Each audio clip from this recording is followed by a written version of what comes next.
DY365 digital বিহাৰৰ ফলাফলে নিৰাশ কৰা নাই ৰাজ্যৰ বিৰোধী শিবিৰক বিহাৰত এনডিএ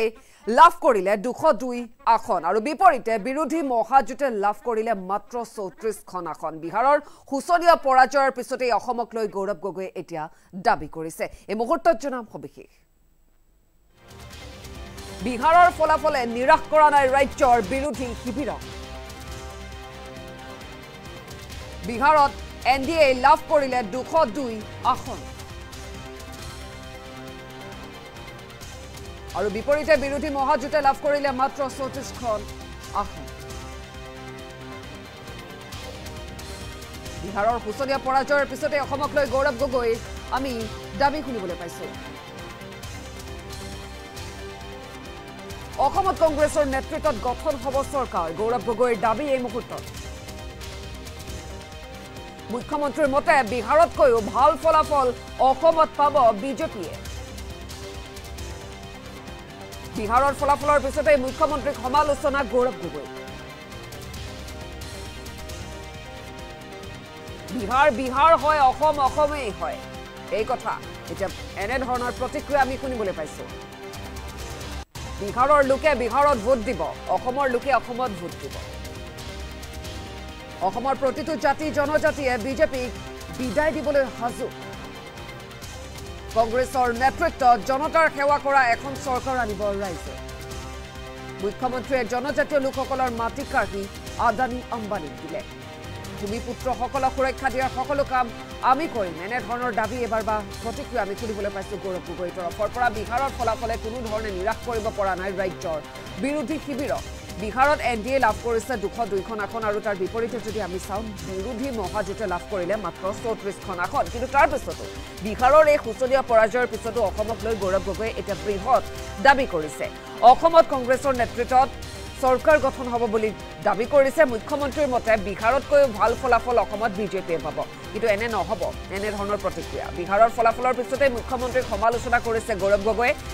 বিহাৰেই হয় আৰু অসম অসমেই হয় বিহাৰৰ লোকে বিহাৰত ভোট দিব অসমৰ লোকে অসমত ভোট দিব অসমৰ প্ৰতিটো জাতি জনজাতিয়ে বিজেপিক বিদায় দিবলৈ সাজু বুলি গৌৰৱ গগৈয়ে এতিয়া প্ৰতিক্ৰিয়া প্ৰকাশ কৰিছে কংগ্ৰেছৰ নেতৃত্বত জনতাৰ সেৱা কৰা এখন চৰকাৰ ৰাইজে আনিব মুখ্যমন্ত্ৰীয়ে জনজাতীয় লোকসকলৰ মাটি কাঢ়ি আদানী আম্বানীক দিলে আৰু ভূমিপুত্ৰসকলক সুৰক্ষা দিব এই দাবী এবাৰ কংগ্ৰেছৰ অসমত ভাল ফলাফল পাব কংগ্ৰেছে অৰ্থাৎ 2024ত অসমত কংগ্ৰেছে চৰকাৰ গঠন কৰিব আৰু অসমৰ লোকে কংগ্ৰেছক ভোট দিব এনে ধৰণৰ প্ৰতিক্ৰিয়া আমি গৌৰৱ গগৈৰ তৰফৰ পৰা শুনিবলৈ পাইছো বিহাৰত যি হুচনীয়া পৰাজয় হ'ল তাৰ পিছতো কিন্তু কোনো কাৰণতে বিৰোধী শিবিৰ নিৰাশ হোৱা নাই আৰু অসমক লৈ এবাৰ দাবী কৰিছে অসমত কংগ্ৰেছৰ চৰকাৰ হ'ব বিজেপিৰ চৰকাৰ নহয় আৰু ভূমিপুত্ৰসকলক এবাৰ কংগ্ৰেছক সুৰক্ষা দিব অসমৰ মানুহে কংগ্ৰেছক আঁকোৱালি ল'ব চৰকাৰ হ'ব এবাৰ কংগ্ৰেছৰ এনে ধৰণৰ প্ৰতিক্ৰিয়া বা দাবী আমি শুনিবলৈ পাইছো গৌৰৱ গগৈৰ তৰফৰ পৰা এই মুহূৰ্তত আমাৰ ওচৰত সেই বিশেষ মন্তব্য আছে কি কৈছে শুনাব বিচাৰিছো देखिए बिहार बिहार है असम असम है सर्बानंद सोनोवाल जी को हटा दिया खुद मुख्यमंत्री बन गए मनोज पेगू जी को अपने ही पार्टी के कार्यकर्ता से उनको गाली दी प्रमोद बोरो जी का इस्तेमाल किया खत्म कर दिया उनके पार्टी को अग्रामा मोहिलारी जी को पहले इस्तेमाल किया फिर खत्म किया देखिए बिहार बिहार है असम असम है बिहार के लोग बिहार में वोट करेंगे असम के लोग असम में वोट करेंगे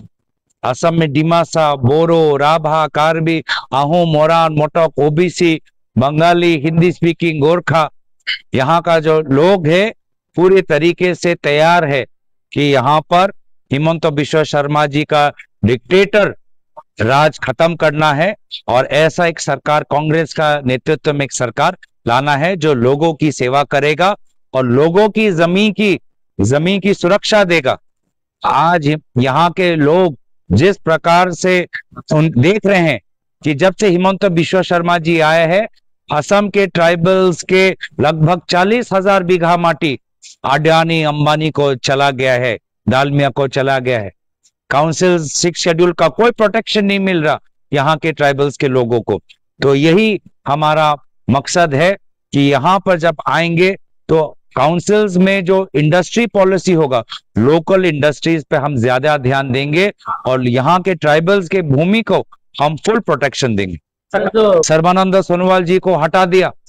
खुद मुख्यमंत्री बन गए रनोज पेगू जी को अपने ही पार्टी के कार्यकर्ता से उनको गाली दी, प्रमोद बोरो जी का इस्तेमाल किया, खत्म कर दिया उनके पार्टी को, अग्रामा मोहिलारी जी को पहले इस्तेमाल किया फिर खत्म किया। तो रामाकांता देवरी जी विधायक को खिलौने की तरह उनके साथ बदसलूकी की। तो इसीलिए जब तक हिमंत बिश्व शर्मा जी हैं, ना ट्राइबल इश्यूज, ना ट्राइबल भूमि, ना ट्राइबल लीडरशिप को कुछ रिस्पेक्ट या कुछ उनका काम होने वाला है। उस दिन वेदर बहुत खराब था और राहुल गांधी जी ने वीडियो मैसेज के द्वारा आर्टिकल 24A का समर्थन किया। मैं पूछना चाहूंगा हिमंत बिश्व शर्मा जी का ट्राइबल्स के पक्ष में क्या बोलना चाहते हैं? वो असम में जो पूरा डिलिमिटेशन जो हुआ है उन्होंने अपने करीबी मंत्री अशोक सिंघल जी के द्वारा किया है, जिस डिलिमिटेशन के कारण असम के कई ट्राइबल्स, कई हमारे लोकल जो कम्युनिटी समुदाय हैं उनको निराश होना पड़ा है। तो हिमंत बिश्व शर्मा जी उन्होंने किस प्रकार के ट्राइबल लीडर्स बनाए हैं?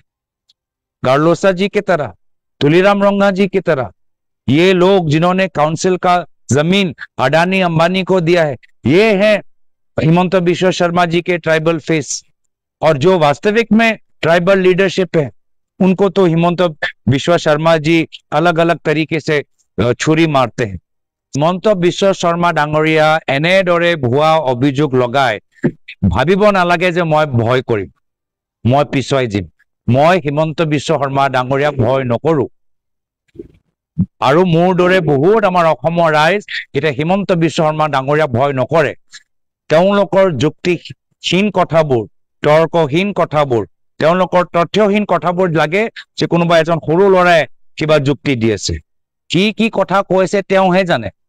আৰু এইকেইটা মোৰ সম্পৰ্কত নহয়, বিভিন্ন বিষয়ৰ ওপৰত হিমন্ত বিশ্ব শৰ্মা ডাঙৰীয়া কথা শুনিলেই লাগে যে কোনোবা সৰু লৰাই কথা পাতি আছে। তেওঁক বেছি ভাল কথা এজন কলেজৰ ছাত্ৰই ক'ব পাৰে। আৰু যাৰ ফলত আজি বিজেপি দলৰ মানুহখিনি তেওঁলোকৰ ওপৰত হিমন্ত বিশ্ব শৰ্মা ডাঙৰীয়া কথা ওপৰত বিশ্বাস নকৰে। দিল্লীত থকা বিজেপি মানুহবোৰ হিমন্ত বিশ্ব শৰ্মা ডাঙৰীয়া কথা ওপৰত বিশ্বাস নকৰে। অসমৰ ৰাইজ হিমন্ত বিশ্ব শৰ্মা ডাঙৰীয়া কথা ওপৰত বিশ্বাস নকৰে। মই পুনৰবাৰ হিমন্ত বিশ্ব শৰ্মা ডাঙৰীয়া কৈ দিছো, যদি ভাবে যে এইবোৰ কথা কৈ মোৰ মুখখনটো বন্ধ কৰিব, মই ভয় কৰিম, মই হিমন্ত বিশ্ব শৰ্মা ডাঙৰীয়াৰ পৰা ভয় নকৰো। হিমন্ত বিশ্ব শৰ্মা ডাঙৰীয়াৰ আজি কথাবোৰ কোনে শুনে? কোনোবা গুৰুত্ব দিয়ে নেকি? কোনোবা শুনে নেকি? তেওঁ যেনে আমাৰ গাঁৱৰ ভিতৰত যেনেকুৱা মানুহ থাকে, বহুত কথা কৈ থাকে, আমি এক কাণৰ পৰা কথাবোৰ শুনো, এটা কথাৰ পৰা ওলাই দিওঁ। আজি অসমৰ ৰাইজে হিমন্ত বিশ্ব শৰ্মা ডাঙৰীয়া কথাবোৰ এনেদৰে ব্যৱহাৰ কৰে। কথাই কোনো যুক্তি নাই, কোনো তৰ্ক নাই, কোনো অসমৰ ৰাইজৰ লৈ কোনো সম্পৰ্ক নাই, বাস্তৱিক সমস্যা লৈ কোনো সম্পৰ্ক নাই। সেইকাৰণে লাহে লাহে কথা শুনিবলৈ বন্ধ কৰি দিছে।